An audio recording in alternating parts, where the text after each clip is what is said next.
Welcome to the Bill Moran Show.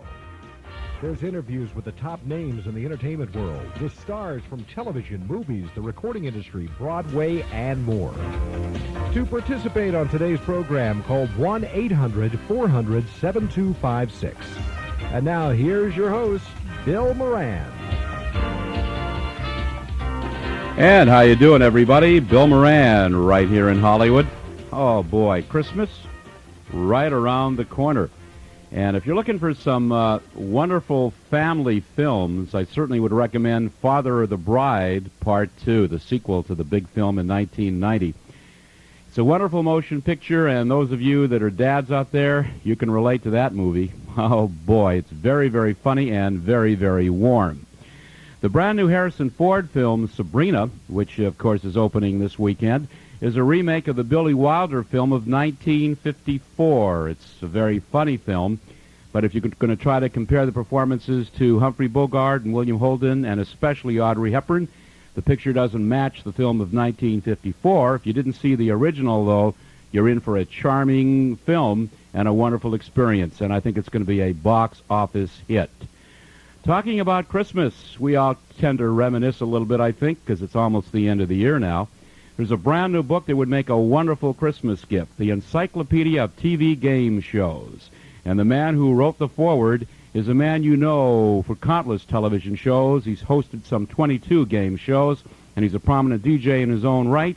We're talking about the Winker, Wink Martindale. He joins us this hour. We'll be back with the Wink, and we're also going to be back with a song that features the #1 artist of all time, Elvis Presley.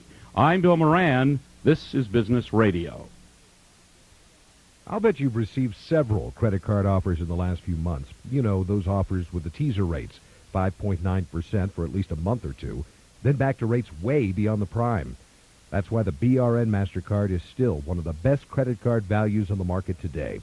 Because the BRN MasterCard is 13.9 APR fixed. It's not tied to the prime rate.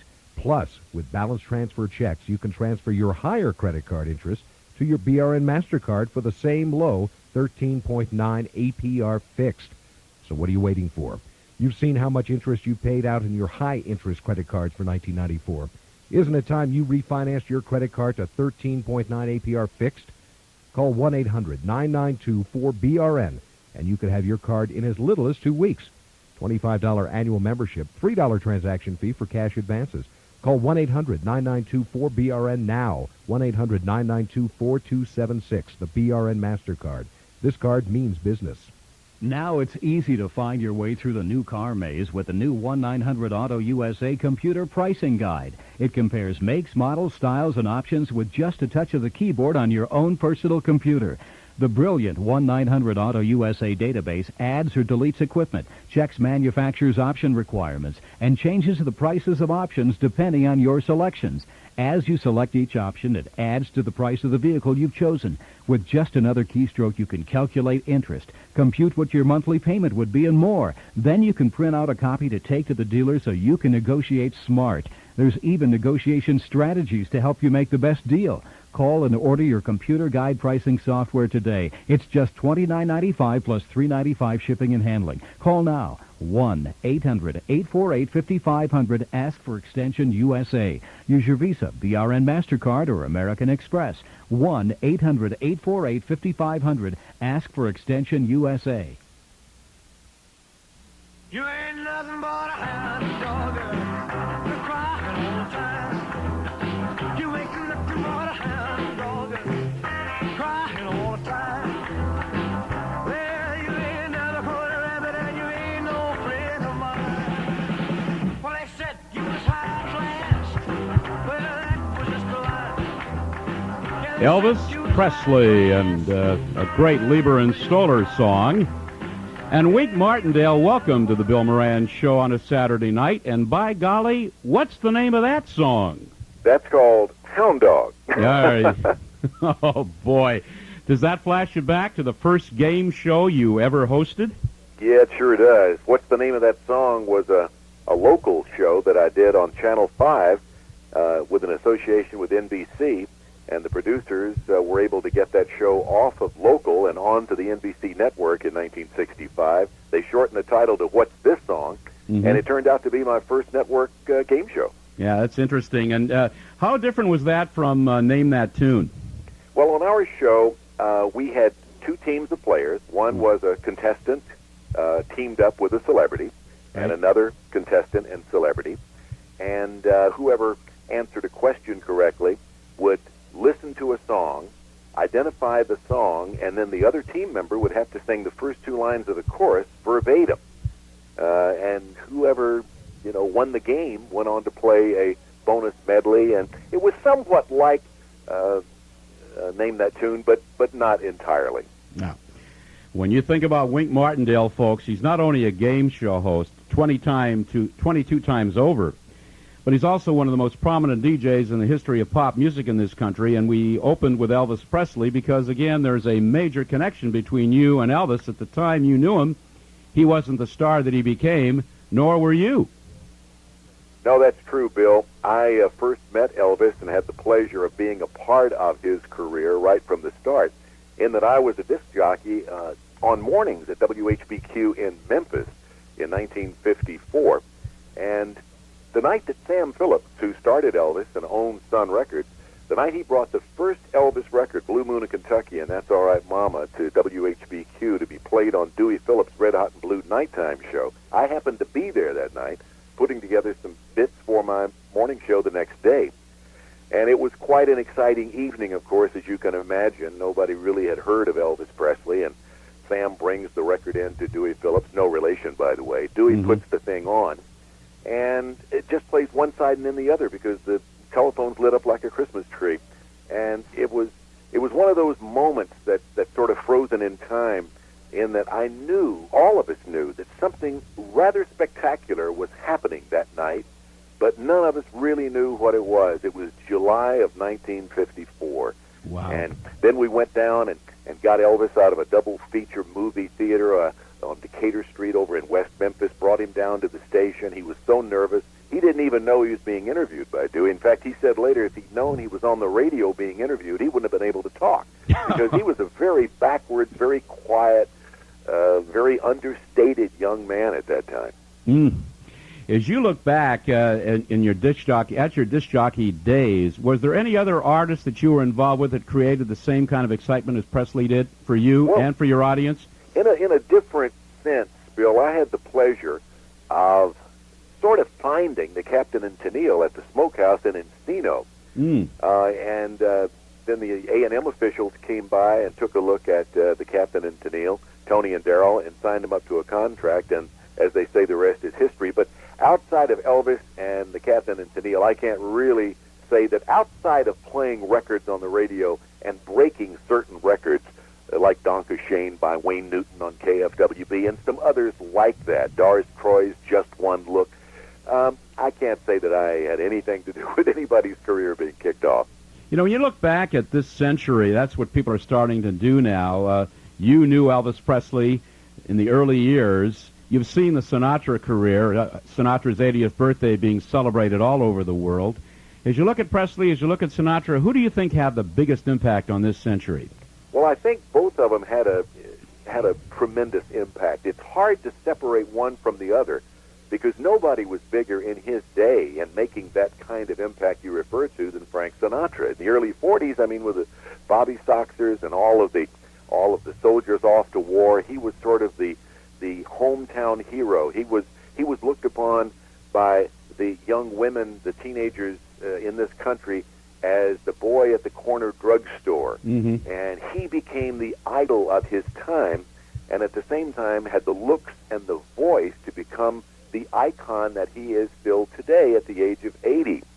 While at the same time, Elvis really, along with Bill Haley and the Comets, turned around the world of popular music, never to be the same once again for us. They started rock and roll. Elvis was an amalgam of country and western, of rhythm and blues, of pop, of religious gospel music, and all of that made up the sound that we know today and learned to know then in 1954, 55, 56 as, according to Alan Freed, who I think termed the name rock and roll. And, of course, Bill Haley, the song from Blackboard Jungle, had a lot to do with that, too. But Sinatra and Elvis were the two driving forces in popular music, first for Sinatra and then for Elvis. And I think they both have a permanent place for their particular time in pop music. Now, where would you put the Beatles in the spectrum? Well, the Beatles, of course, turned the course of popular music in 1963 and 64. But if you really think about it, the Beatles were really, they fashioned their sound to a great degree after Elvis. Mm-hmm. Elvis was their hero. When they first met him, when they came out here for that first tour around 1965 and went to Elvis's house, they admitted this was their icon. This was their big man of popular music, of rock and roll. So much of their career was fashioned after watching and listening to the career and the music of Elvis Presley. So, I still think you hit it right on. Sinatra in his era, Elvis in his era, and in between all of that, as an adjunct to all of that Sinatra mania and Elvis mania, if you will, came Beatlemania. What do you think has happened to pop music since the Beatles? Anything positive? Well, I think we've had a lot of great popular music since the Beatles. Of course, the late 60s and most of the 70s, music that I can certainly understand and enjoy and certainly played a lot of on KMPC here in Los Angeles. But I think that what we're seeing after the 70s in a lot of the 80s and into the 90s, what with rap and that sort of thing, it's music I certainly don't understand. It certainly has a place, and I'm certainly not knocking it, but I'm not sure that it's a positive to what we've known as quote-unquote pop music over the years. Well, when you talk about rock and roll and you talk about motion pictures, I like to flash back to a movie that we all remember with fond admiration, Let's Rock, starring Wink Martindale. Yeah, you're trying to wipe out my career in one fell swoop here. Yeah, Let's Rock was something. Of course, it was big for me at the time. It was one of those low-budget B pictures that was made in the old Emerald Theater, the Emerald Studios in the Bronx. Mm-hmm. And I was a disc jockey at WHBQ in Memphis around 1957. And I got a call one day from a producer who was making this picture called Let's Rock with Paul Anka and Danny and the Juniors. That was about the time, pardon me, At the Hop was a big hit. Yep. And I thought, wow, somebody wants me to be in a picture. And I was the host of a dance party show at Memphis, and they wanted me to be a host of a dance party show in that movie.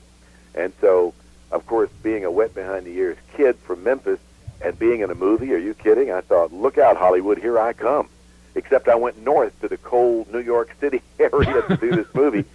And it was, of course, low budget. And when it opened in Memphis, of course, I got all sorts of publicity because I was the local boy who was already a hero in Memphis. And now I'd made a movie, of all things, with Phyllis Newman and Julius LaRosa as the co-stars. Now, you can imagine how big that movie was, not to take anything away from either of those in their own right.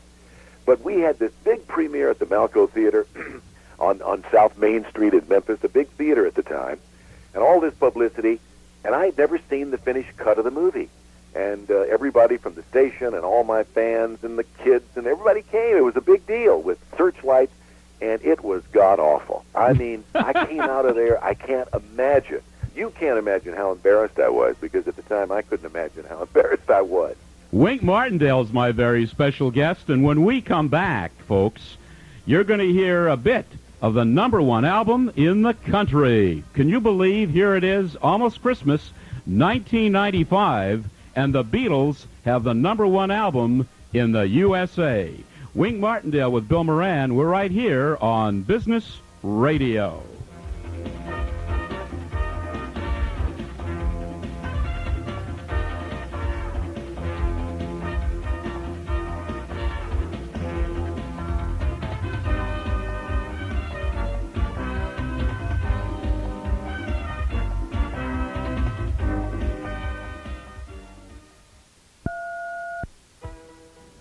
Hi, I'm Mo Ansari. Tune in every morning at 7:38 and 10:38 Eastern for a pre-opening and opening report on the futures markets. Listen every afternoon at 4:10 and 1:10 Pacific for a wrap-up of these markets. And then tune in and call in on my weekend show, All About Futures, every Saturday at 5 p.m. Eastern, 2 p.m. Pacific. That's 7:38, 10:38, and 4:10 Eastern every day, and 2 p.m. Pacific every Saturday afternoon on Business Radio.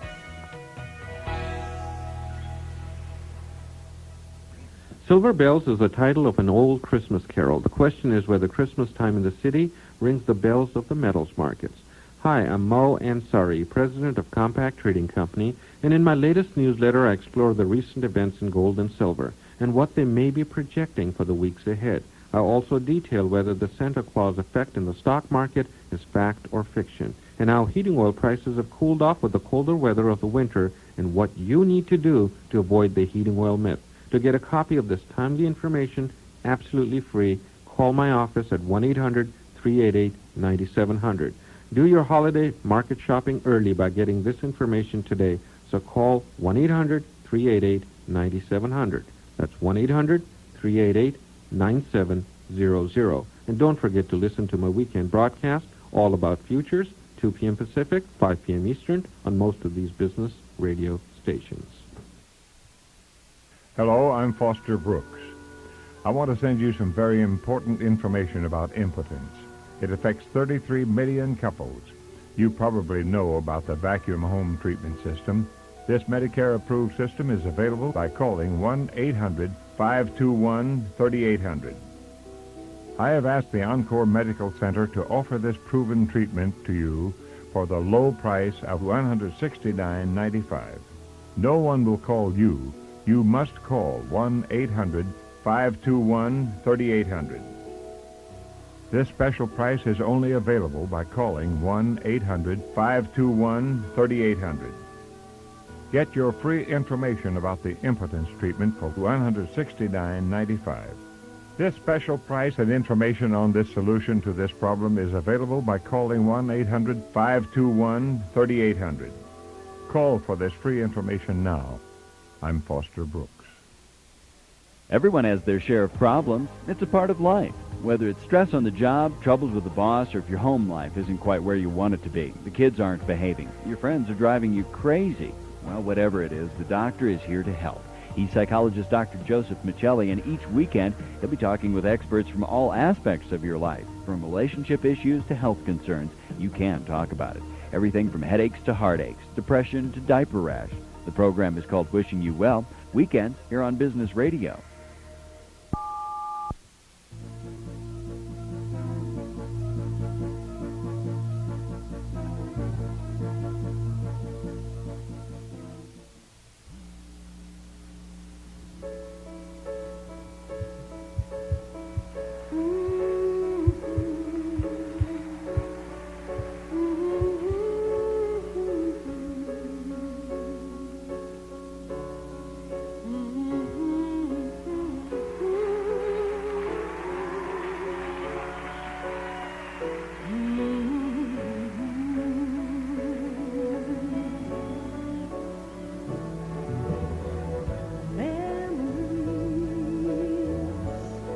Like the corners of my mind,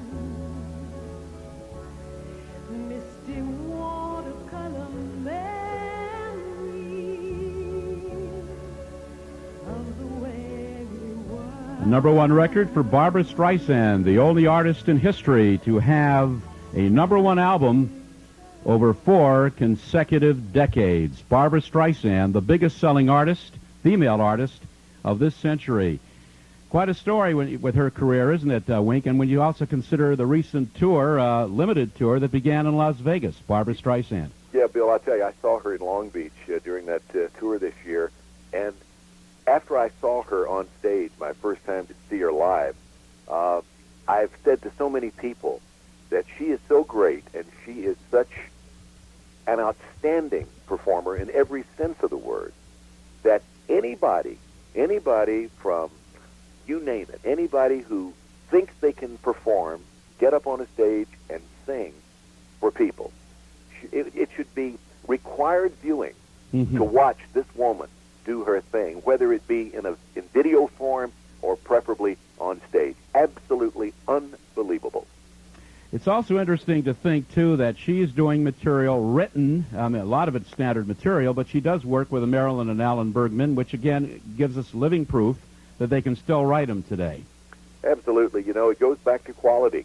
You look at the great songs that are still around today, those that have stood the test of time, to use an old expression. And no matter how many years go by, the great songs of Rodgers and Hammerstein and Cole Porter, as you mentioned earlier, Marilyn and Alan Bergman, the songs as sung by Barbara Streisand and a Johnny Mathis, they keep selling year after year after year. They just get better with age. When you think back to your career as a disc jockey, what performer excited you the most in terms of the interview situation? Oh, boy, I had the pleasure of interviewing so many people, as you know, at KMTC here in Los Angeles. During the 70s and part of the 80s, I was there for 12 years. I did, as you know, what I called audio biographies on these people. And I think that if I selected one interview that excited me more than any other, it would be sitting down and having a face-to-face, one-on-one conversation with Richard Rodgers.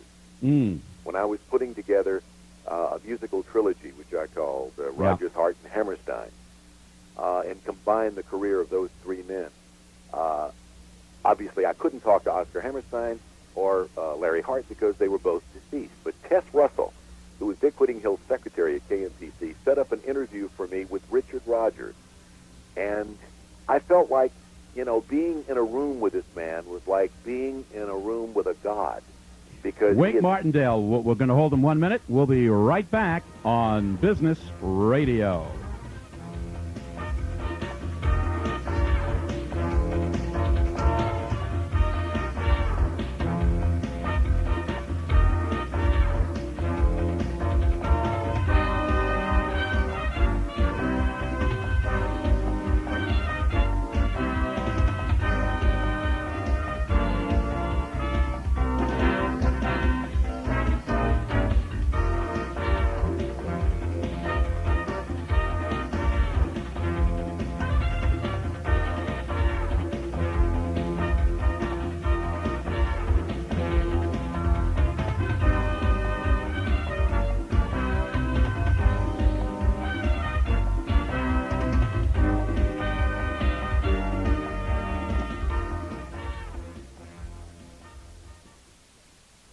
If you keep up with the country's leading financial publications, you've probably noticed these headlines. Term life insurance rates are ready to rise. Say farewell to level insurance premiums. Grab a good deal on term insurance while you can.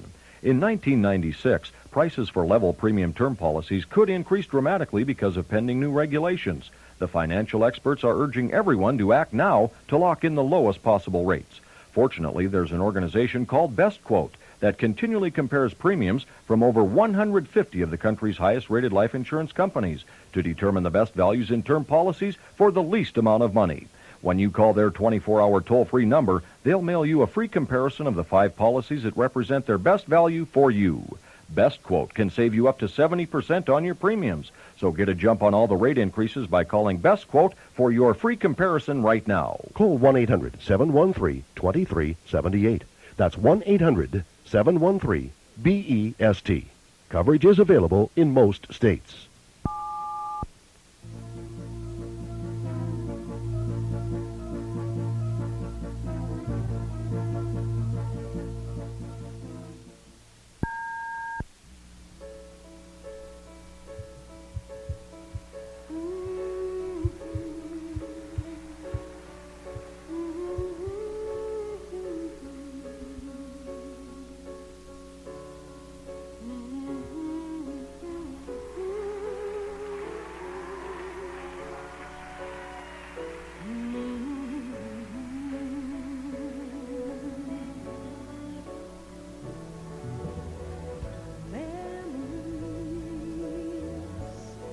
Like the corners of my mind,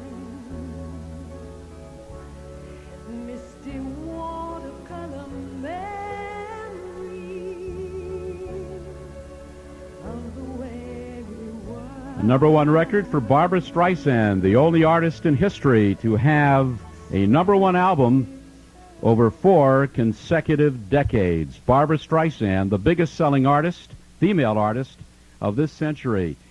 Quite a story with her career, isn't it, Wink? And when you also consider the recent tour, limited tour that began in Las Vegas, Barbra Streisand. Yeah, Bill, I'll tell you, I saw her in Long Beach during that tour this year, and after I saw her on stage, my first time to see her live, I've said to so many people that she is so great, and she is such an outstanding performer in every sense of the word, that anybody from, you name it, anybody who thinks they can perform, get up on a stage and sing for people. It should be required viewing to watch this woman do her thing, whether it be in video form or preferably on stage. Absolutely unbelievable. It's also interesting to think, too, that she's doing material written. I mean, a lot of it's standard material, but she does work with Marilyn and Alan Bergman, which, again, gives us living proof that they can still write them today. Absolutely. You know, it goes back to quality. You look at the great songs that are still around today, those that have stood the test of time, to use an old expression. And no matter how many years go by, the great songs of Rodgers and Hammerstein and Cole Porter, you mentioned earlier, Marilyn and Alan Bergman, the songs as sung by Barbra Streisand and a Johnny Mathis, they keep selling year after year after year. They just get better with age. When you think back to your career as a disc jockey, what performer excited you the most in terms of the interview situation?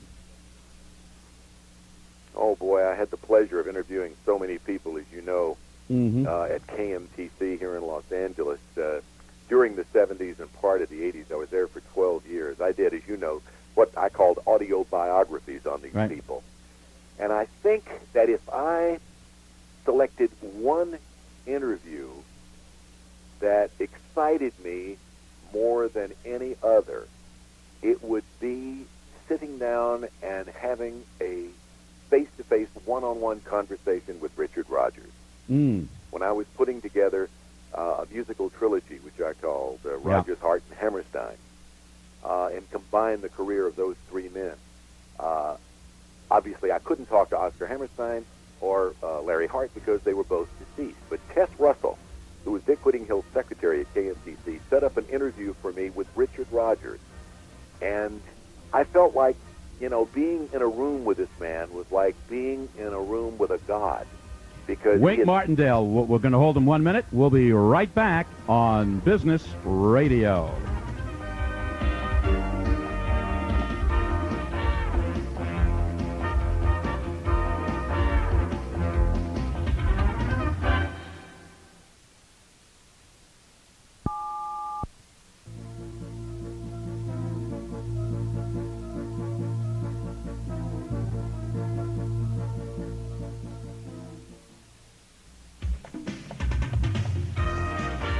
Welcome back to the Bill Moran Show. To get online, call 1-800-400-7256.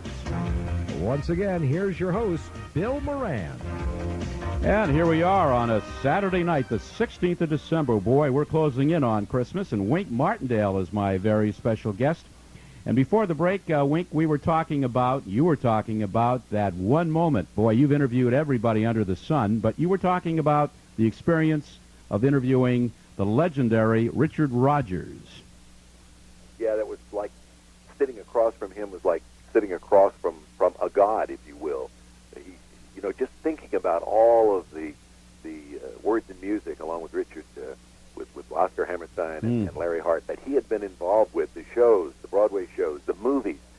It was just one of those moments that I shall always cherish and remember with a great deal of fondness. And yet, you think about people like Neil Diamond and so many other people. They too were very special in their own way. Anybody you wanted to get that you couldn't get? Did you think back? Yes, I always wanted to do an interview with Frank Sinatra, and I never had the opportunity. I was going to put together the definitive biography, audio-wise, of Frank Sinatra, and worked really with a young man named Tom Cradaville, who worked for me at KMPC in Los Angeles at the time. And we interviewed everybody that we possibly could, and I still have all of those interviews on tape. You name it, from Don Costa to Nelson Riddle, just everybody. with stories about Sinatra. And the one thing that I needed was the definitive interview with Frank Sinatra, where we sit down and trace his career. And unfortunately, his attorneys would never allow that, and so I never did get to do the audio biography of Frank Sinatra. But I have all of these wonderful interviews about him, which I can still use on radio programs to this day. Seems kind of funny, doesn't it, to think about Hootie and the Blowfish, the biggest actor this year, doing The Lady is a Tramp, and Bruce Springsteen doing Angel Eyes, Patti LaBelle, Ray Charles, a lot of the contemporary people doing his material, and of course it was seen earlier this week on ABC. Yeah, it just really brings to mind once again, Bill, how strong an impact this one man had, not only on music as we know it, not only on music in general, but on these artists who are the artists of today. I mean, we're talking about a half a century later, and this guy is still on the minds and hearts of singers who are selling records today. We've got a brand new book, and it's the foreword written by Wink Martindale, folks. And here we are. It's Christmas time, and if you want an encyclopedia of game shows, think about it. It's the end of the year. Think about memories, because this book represents memories, and Wink Martindale has got a major, major part in the history of television, having hosted...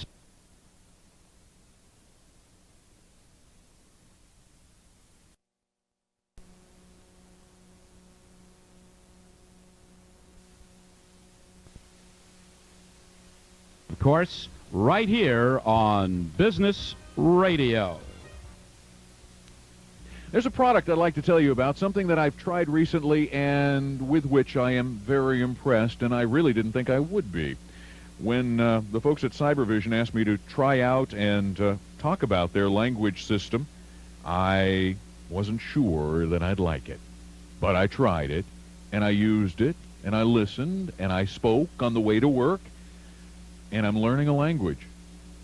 And I feel very good about this program. It's simple. No memorization, no grammatical rules. You don't have any textbooks from which to study. It's just listening and responding. It's a system that's simple and makes sense. If you'd like more information, call them at 1-800-606-TALK. That's 1-800-606-TALK.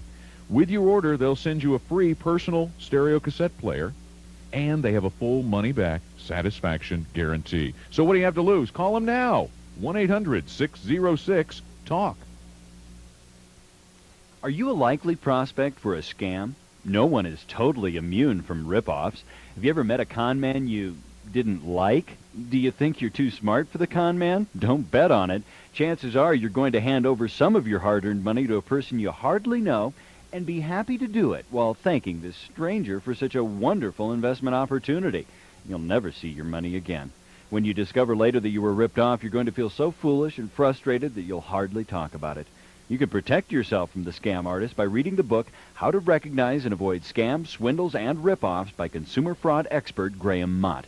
This easy-to-read 200-page book will give you all the information you need to know to make sure you avoid all types of rip-offs. Graham talks from his own personal experience. His book, How to Recognize and Avoid Scams, Swindles, and Rip-Offs, is priced at only $14.95 plus $3.50 for shipping and handling. Order now. Call 1-800-844-7532. That's 1-800-844-7532.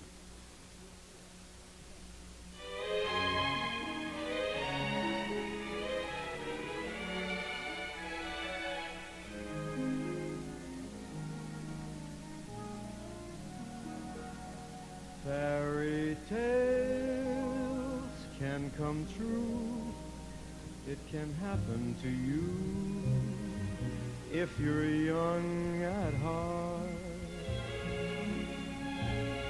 For it's hard, you will find, to be narrow of mind if you're young at heart. Oh, boy, Wink Martindale, 1954. Frank Sinatra, Nelson Riddle, and, of course, featured in the movie Young at Heart, Frank Sinatra and Doris Day. That takes us back a few years, doesn't it?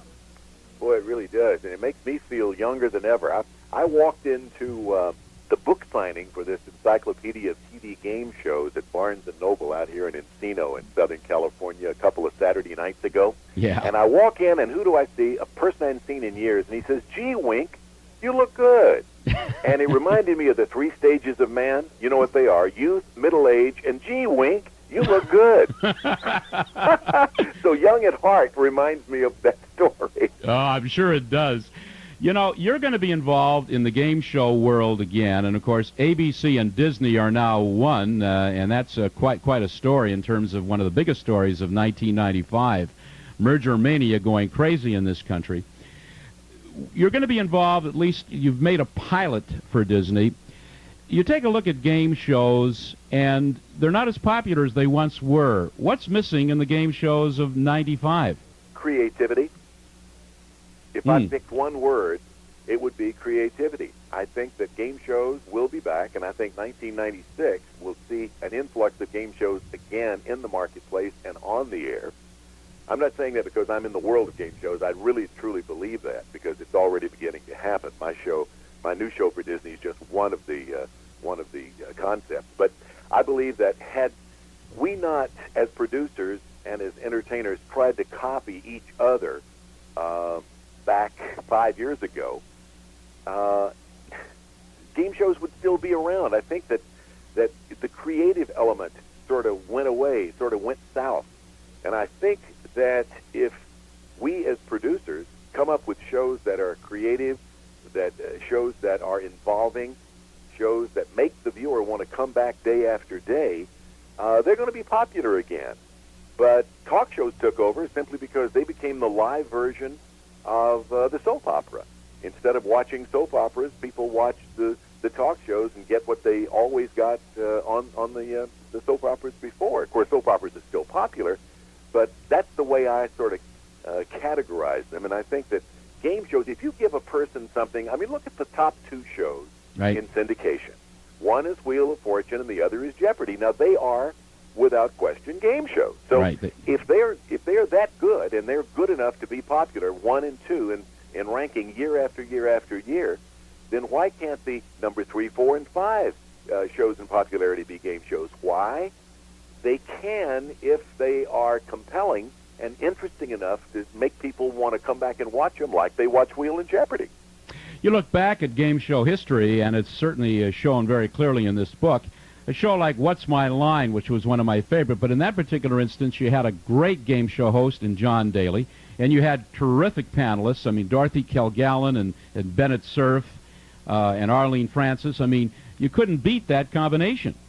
No, of course, that was a different day and age, but I still believe, and I think they're probably going to bring those shows back sooner or later. There's word that Carsey Werner has picked up those two titles. One, What's My Line? The other, I've Got a Secret, which I happen to think are the 2 greatest panel shows that were ever conceived over at Goodson-Todman by the genius in our business, Mark Goodson.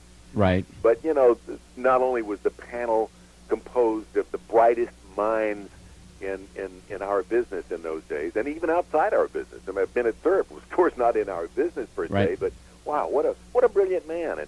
And John Charles Daly and people like Bill Cullen, who originated as the host of The Price is Right. Bud Collier was absolutely perfect for I've Got a Secret. Those people and those formats were so good and so compelling and so interesting that they deserve to be on the air in prime time, and they could deserve to be on the air in prime time again. Well, you know, you take a look at a show like You Bet Your Life, Groucho Marx. It was one of my favorite game shows that I ever saw on television. Of course, Groucho Marx was hilarious. On the other hand, they bring it back with Bill Cosby, and it didn't work. That's Different right. time. As I say in my forward to the book of the Encyclopedia of TV Game Shows, it doesn't always work just because you bring back I mean, who could have been more popular and seemingly more perfect for Groucho Marx's old show than Bill Cosby, coming off the #1 sitcom? In fact, the guy who brought back the sitcom as a viable entity in show business. Who could have been more perfect for that show than Bill Cosby? And yet, nobody, apparently, could bring that show off and make it work like Groucho Marx did. It's also interesting to think back at the history of game shows that Mike Wallace of 60 Minutes fame hosted a game show, Jackie Gleason hosted a game show, and so did Walter Cronkite, and none of them really worked. That's right. It's funny that Walter Cronkite and even Jackie Gleason back then, before he passed away, Mike Wallace, to this day, they don't like to talk about having hosted game shows. And maybe that, in part, is one of the reasons that the shows they did weren't successful. They didn't. In other words, they didn't really want to be doing what they were doing. I guess that. And then take a look at a man like Bob Barker, who's been hosting I've Got a Secret, for 23 years? That's correct. As a matter of fact, Bill, The Price is Right in its present form. That's right, The Price is Right. The Price is Right, Joker's Wild, and my show called Gambit all started on CBS the same morning in I believe it was 1973. Now, Gambit was on for 5 years, and successfully so. It was a Blackjack 21 game from the Heater Quigley producers, the Heater Quigley producers. And the show from Barry Enright, Joker's Wild, was successful too, both on CBS and in syndication. But ours went by the board sooner or later. But look at The Price is Right. I mean, 23 years later, it's still going strong. Yeah, confuse it with I've Got a Secret. But sorry about that, Bob Barker. But it's still a very, very important show on television. Oh, absolutely. It gives people what people want. It's got all of those elements. The pricing game. It's got, at the end you can go for it all, or you don't have to go for it all. It's just a perfect format for what the housewife really wants to see at home in the morning time, and that's proven by the ratings. And yet, Bill, the only person who, outside of God rest his soul, Bill Cullen, the only guy who's been able to make it work, and 2 or 3 different people have tried to make it work nighttime. The only guy is Bob Barker. He's so perfect. He's so indigenous to that show. It certainly is. Of course, you look back at Tic-Tac-Toe. That had quite a run for you. Yes, it did. It started with Jack Barry back in the late 50s on television, and had a nice run, both daytime and nighttime, and then went away. And then at the proper time, after the quiz show scandals had gone away, and it just seemed the right time for Barry and Enright, who then by this time had ingratiated themselves, both Dan and Jack, who were ostracized from the business for several years after the game show scandals in 1959. They were back in force. Joker's Wild happened by accident. It became a hit. And then that's when they decided to bring back Tic-Tac-Toe. And fortunately, I auditioned along with practically every other aspiring game show host in L.A. Was lucky enough to get the job, and it turned out to be an 8-year run for me. And, of course, is my favorite show of all the shows that I've done. Your favorite one?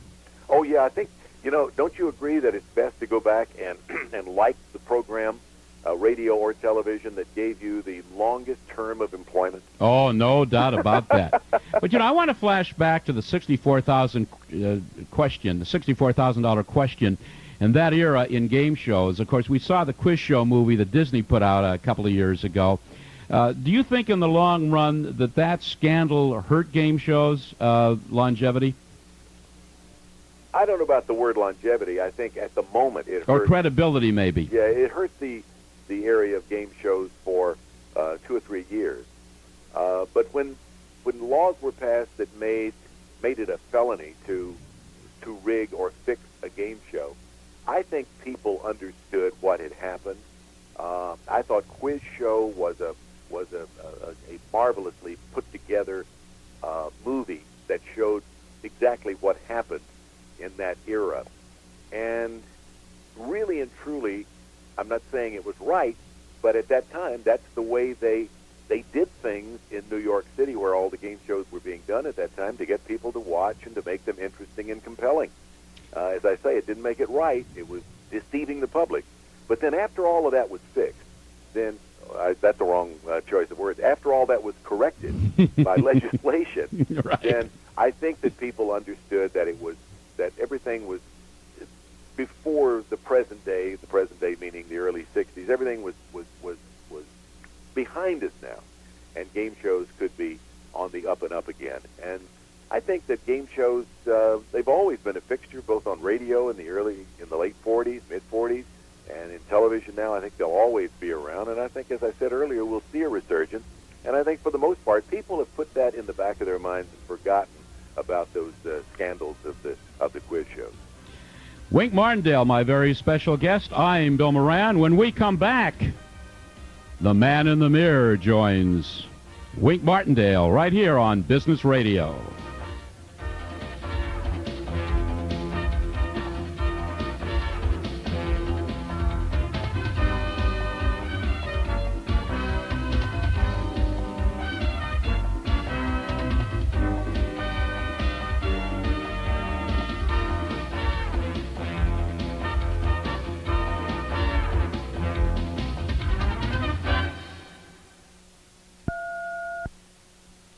Lauren Hutton talks about life after 50. Well, I know that I wouldn't go back to being 21 for anything unless I could take my 50-year-old brain with me. I think women should be very proud of their age and take care of themselves, which is where Rejuvex comes in. Rejuvex, with magnesium, antioxidants, and other important vitamins and nutrients, helps meet the changing nutritional needs of women that start with menopause.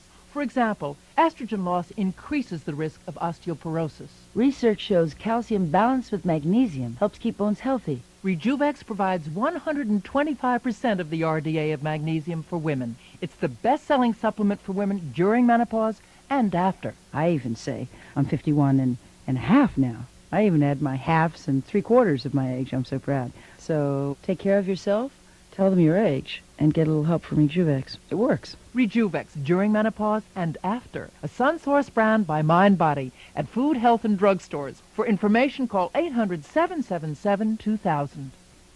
Here's an exclusive offer from TV Guide. Introducing the all-new AM/FM Baby Boom Box. Use it in the kitchen or use it in the office, indoors or out. It's lightweight, weighs less than 1 pound, and best of all, TV Guide's Baby Boom Box is free with your paid subscription to TV Guide. Every week, TV Guide brings you exciting interviews, in-depth previews, and special features. It tells you what's in, what's out, what's good, what's bad, what's hot, and what's not. Call this number now and get 52 issues of TV Guide for only 4 low monthly payments of just $11.99 each. Plus, your baby boombox is free. This quality AM/FM radio isn't available in stores, but it's yours free with TV Guide. So order today. Call 1-800-308-5800. Have your credit card ready and get your free baby boombox with your paid subscription to TV Guide. That number again, 1-800-308-5800. 1-800-308-5800. Have you dreamed about starting your own business, being in charge of your own career and destiny, but worried about how you could afford it without going broke? Well, here's a little secret. The U.S. government has billions of dollars for people just like you who want to go into business for themselves. Find out about it in The Money Business. The Money Business is a simple, easy-to-follow home study program that gives you everything you need to know about starting and running a business. In just one day, you'll discover the secrets of making money, how to get free cash to start your business, how to turn your hobby into a money-making venture, and secrets that make people rich. Once you master the secrets in the money business, you'll be able to master the most important decisions, like what color you want your new car to be or where to spend your next vacation. Call and order The Money Business now with a 1-year guarantee. Call 1-800-742-4452. That's 1-800-742-4452. Have your check or credit card ready. 1-800-742-4452.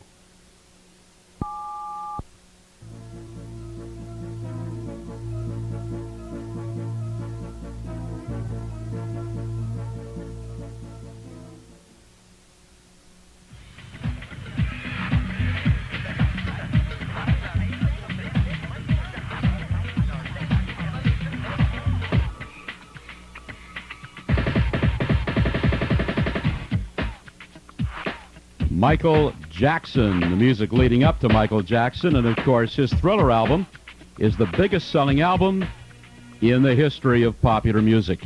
And Wink Martindale is my very special guest. You know, Wink, when you take a look at your career and you take a look at where game shows may be going, Trivial Pursuit was the first interactive game show. Do you see more of that happening in the latter part of the 90s? Oh, yeah, I think that people want to be more than just a passive viewer to games, Bill. I think that they're going to become more involved thanks to the technology of television. We're going to see more interaction. Bill Hillier and I, my partner, as you said, were the first ones to come up with a television show, Trivial Pursuit, that provided the opportunity for people at home, even though it was by telephone, the opportunity to play at home real time. And I think we're going to see more and more of that because it's just, you know, everything's becoming so electronic, and you can do so much now with game shows than you could a few years ago. But I do think this. I think that if you make them too electronic and too fancy and too much schmaltz, then that's not going to be good either. So I think that the basic game show is still going to rely on is it good and is it compelling? You know, when you think back, at least when I think back to the history of game shows, this show keeps coming back. Hollywood Squares keeps coming back in my mind. Look how many people appeared on that show and how fun that show was. Oh, boy, that was one of the classics, of course. Peter Marshall was the perfect host for it, and with your center square being Paul Lynde and Charlie Weaver being one of your favorite squares. I mean, that was just a fabulous, fabulous show that started out as a show that was not going to be successful, and then they changed it, gave those guys those little funny, quirky answers that they could throw in there before they came up with the correct answer, and that just turned the show around and made it one of those fabulous icons among game shows, if you will. This particular book is a knockout, the Encyclopedia of TV Game Shows, written by David Schwartz, Steve Ryan, and Fred Wasbrook, and, of course, the foreword by Wink Martindale. It's a book I would highly recommend. But, you know, Wink, as we look in, we're in the 90s now. Are we so sophisticated in this country that we don't appreciate the finer things in life? Well, in terms of what? In terms of let's say, a game show. They were fun to watch. There was a certain relaxation to the shows. I mean, are we so sophisticated now that we think those kinds of shows are corny? No, I don't think so. I think that, I mean, again, I have to refer back to Wheel of Fortune and Jeopardy, and they continue with their popularity run, even though they do skew to an older audience. I think that people are people, no matter whether they were born 50 years ago when game shows really got started on radio, or whether it's somebody that watches a game show today. People are people regardless. And look at all the people that go out and buy the great Barbra Streisand songs, or the Johnny Mathis songs, or the Neil Diamond songs today. You know, there's still people like what's good. And if you give a person something that's good and with quality and with a thought process for them to follow through on, it's going to be successful. I firmly believe that. Final question: do you write checks with your left hand or your right hand? I write with my left hand. I can't do anything with my right hand. Wink Martindale, Merry Christmas and Happy New Year, and thanks for spending an hour with us on this Saturday night. Thank you, Bill. It's a pleasure to call you friend, and we've known each other for a long time, and continued success to you in the new year. Thanks. This is Bill Moran. Weekends right here on Business Radio.